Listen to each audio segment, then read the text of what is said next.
What's the difference between digestive and systemic enzymes? Mr. Thurston, why don't you take us away here? Well, I would say the first thing in general is digestive enzymes you take with food and systemic enzymes you take away from food. So a systemic enzyme can be used to digest food, but if you take it away from food, it'll get into your circulation and start to go after some undesirable proteins in places where you don't want them to be. Whereas digestive enzymes are going to take the food, hopefully it's quality food filled with minerals that you eat, that you may not have enough enzymes to digest, because as we age, we produce fewer enzymes. So I would say, just generally speaking, that's the major difference between the two. And Roland, you can answer some more specific answers.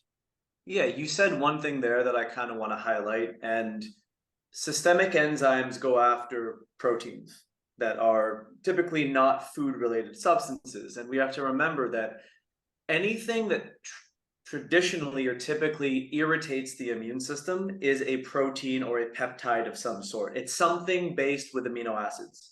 So when we say systemic enzymes, and as Mr. Perupkin mentioned, pseudonym, proteolytic enzymes, systemic enzymes, they're basically saying the same thing. All systemic enzymes are protein digesting enzymes, and what they basically do in systemic use is they assist the immune system in breaking down any sort of pro-inflammatory immune-based stimuli that could be happening within the body. What conditions would you see that under? Some sort of degenerative condition, some sort of metabolic inflammatory condition like autoimmunity, even something as simple as food sensitivities and over-consuming certain foods and not digesting them properly. If you lack digestive enzymes, you need more systemic enzymes to clean up the mess that the lack of digestion typically causes. So I think it's important to remember that systemic enzymes are taken away from food to digest foreign body proteins. And to round out what you said, if you don't respect the conditions of systemic enzymes, meaning you don't take them long enough after a meal, like if you have a big, protein-based meal, it's going to be in your stomach for 2 to 3 hours. So you need that time to pass. So when you take your systemic enzyme, it doesn't become an expensive digestive enzyme. And additionally, if you're swallowing a capsule, the capsule needs some time to burst open. So you likely need to have 30 to 40 minutes of time gap from when you take a systemic enzyme to when you're going to eat food. So that's the crash course on systemic enzymes and how we differentiate them from digestive enzymes. But both of them are awesome. I can't pick it. One other thing I want to amplify on what you said is there's the recovery aspect of stress from overexertion.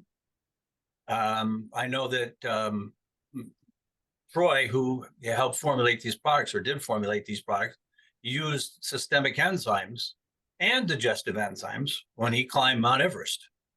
He used the enzymes to break down the protein powder he was eating, and then he used the Therazyme to help recover at the end of the day. And I know that we have the LKC Informed Sport on our systemic enzyme to help athletes, and we have some athletes using that. So there's some other benefits too to having a systemic enzyme. Yeah, anytime recovery is involved, it's the job of the immune system to help clean up all the mess that the body's created as a result of stress. So well placed to add that. Thank you.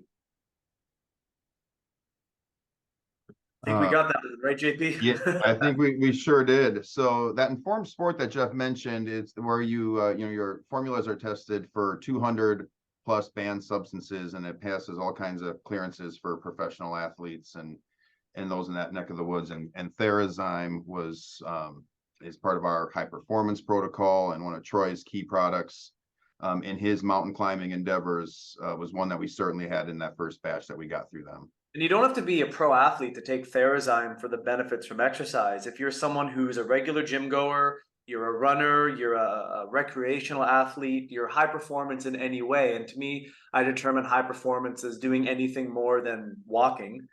There might be some benefit, if not absolutely is some benefit, to using a Therazyme as part of your recovery process taken in the evenings before bed, especially on days you train hard. I do it myself, and I notice a difference. I've had a few athletes tell me that their HRV on their Whoop has gone up because they started taking Therazyme and nothing else changed. So quick sidebar for those who are recreational athletes, or if you have kids or are college athletes, start them young. Recovery is everything.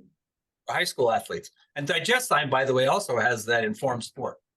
So, you know, both enzymes that we have been gone through that process of being tested, you know, for 200 or so banned substances.